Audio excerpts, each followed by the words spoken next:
Hey everyone, and welcome back. Ready for another deep dive. Today we're tackling something super practical, something you'll actually use out there in the real world. We're talking about asking for directions. And you know, it's funny because I feel like asking for directions is one of those things that everyone thinks they know how to do, but then when you're actually in a new place, it can be so intimidating. Right, like where do you even start? Exactly. And that's why we're diving deep into this today, folks. We're going beyond just, excuse me, where's the bathroom?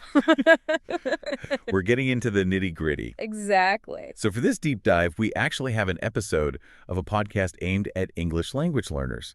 It's actually a really good one. It is. It breaks down not just the phrases you need, but also some of the cultural context. And I think that's what's so important about this, right? Because it's not just about knowing the words. It's about understanding how to use them appropriately. Absolutely. It's about confidence. It's about reading the situation. Okay, so let's start with the basics. What's the first thing you should do if you need to ask for directions? Well, according to our source, the first step is, of course, getting someone's attention. Something simple, like, excuse me, or pardon me, works perfectly. Okay, and then? Then you need to clearly state your need.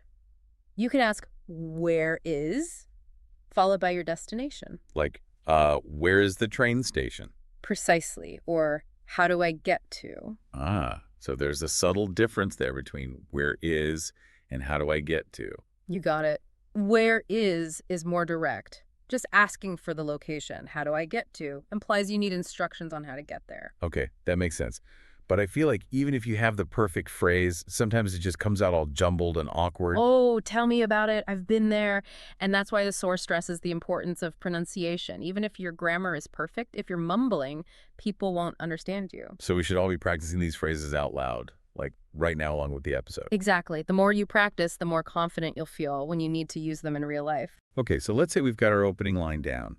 We've politely asked for directions. Now what? What kind of responses can we expect? Well, the source gives a few common examples. You might hear things like, it's straight ahead, Okay, that's easy enough. or turn left at the next street, Uh-huh. or go past the park and it's on your right. Right, so they're all pretty simple and straightforward directions, right? But even then, sometimes I get so turned around. And that's because directions often rely on you understanding spatial concepts, like left and right, north, south, east, west. Yeah. Sometimes I swear my internal compass is completely broken. And on top of that, real-life directions rarely just say turn left. You'll likely get distances thrown in there too. Oh, like 2 blocks or about a mile down the road. Exactly. So if you're someone who gets easily lost, maybe brush up on those spatial concepts before you travel. Good advice. Now, the source also has this really fun section where the hosts actually role play asking for and giving directions. Did you catch that? I did. It was a great example of how brief and polite these exchanges can be.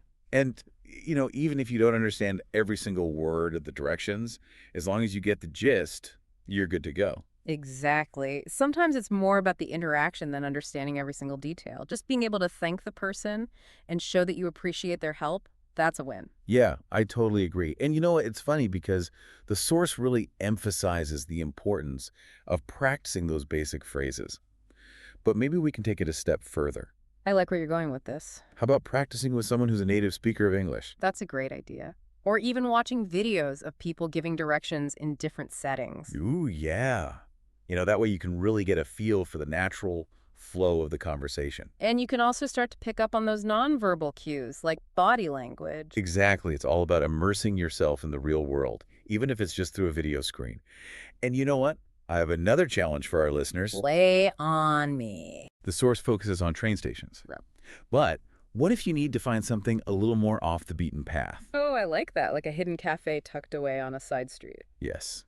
How would you phrase that question? What details would you give to make sure the person understands exactly what you're looking for? That's such a good point, because sometimes you need to be more specific than just a general location.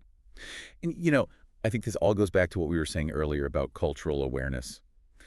What might be considered a clear and helpful direction in one culture might be completely confusing in another. Totally agree. It's all about adapting to the situation and being open to different ways of communicating. So to wrap things up, I think it's safe to say that asking for directions is about so much more than just reaching your destination.